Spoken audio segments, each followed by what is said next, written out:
Chapter 4. The Betrayal. Word of Solara's growing power reached Archmage Solstice, who declared an open crusade against her. The armies of Solhara and Serenthia formed an uneasy alliance, marching together to crush the Witch Queen before her power became unstoppable. Meanwhile, within Solara's camp, tensions grew. Veron, ever ambitious, began to sow seeds of doubt among her followers. He claimed that Solara was too naive to wield the power of the Codex Maleficarum, and that only he could harness its true potential. One fateful night, Veron made his move. He betrayed Solara, stealing the Codex and fleeing into the shadowy lands of Dredmar. His betrayal fractured Solara's army and left her vulnerable to the advancing forces of Solhara and Serenthia. Heartbroken but resolute, Solara vowed to reclaim the Codex and confront Veron. "If the world wishes to see me as a villain," she said, "then I will show them what true power looks like." Chapter 5. The Battle of Silvermoon Ridge. The armies of Solhara and Serenthia cornered Solara's forces at Silvermoon Ridge, a narrow mountain pass overlooking the great valley of Ashen Tears. Outnumbered and outmatched, Solara's army prepared for a final stand. The battle was unlike anything Aurelia had seen. Solharan mages unleashed storms of fire, while Serenthian knights charged with unrelenting ferocity. Solara, standing atop the ridge, summoned a tempest of magic that turned the skies black. Lightning struck the earth, splitting the ground beneath the enemy's feet. Kellyan led the charge on the front lines, his blade flashing like silver fire. Lyric and the elven archers rained arrows of starlight, cutting through the enemy ranks. Despite their bravery, the enemy's numbers were overwhelming, and Solara's forces began to falter. In a desperate bid to turn the tide, Solara drew upon the full power of her magic.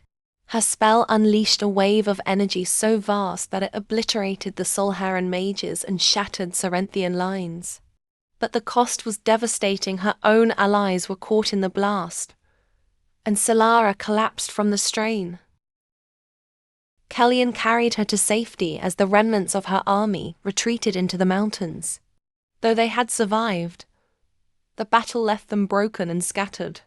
Chapter 6. The Rise of the Witch Queen. Solara awoke days later in the ruins of an ancient Dredmarian fortress. There, she confronted her doubts and fears, realizing that she could no longer run from her destiny. With Kellyan and Lyric by her side, she began to rally the remaining forces of Dredmar and Elderween, forging an unlikely alliance between elves, necromancers, and outcasts. Meanwhile, Veron used the Codex to amass an army of the dead. Preparing to claim Aurelia for himself, he sought to resurrect Morrigan Drevith, believing her spirit would grant him ultimate power. To stop him, Solara knew she had to face him in the heart of Dredmar. Chapter 7. The Final Battle. In the desolate wastelands of Dredmar, Solara's forces clashed with Veron's undead army. The skies burned with unnatural light as spells tore through the battlefield.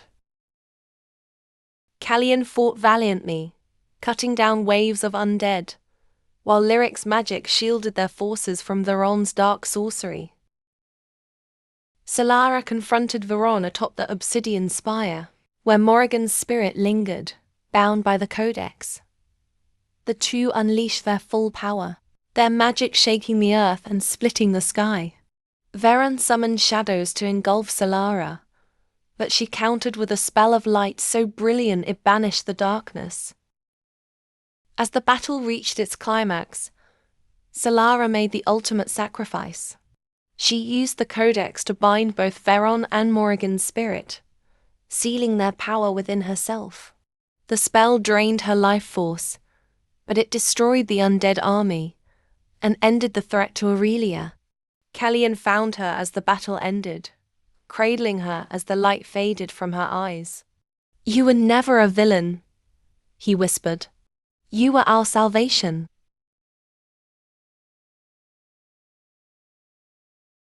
With Solara's sacrifice, the kingdoms of Aurelia began to heal.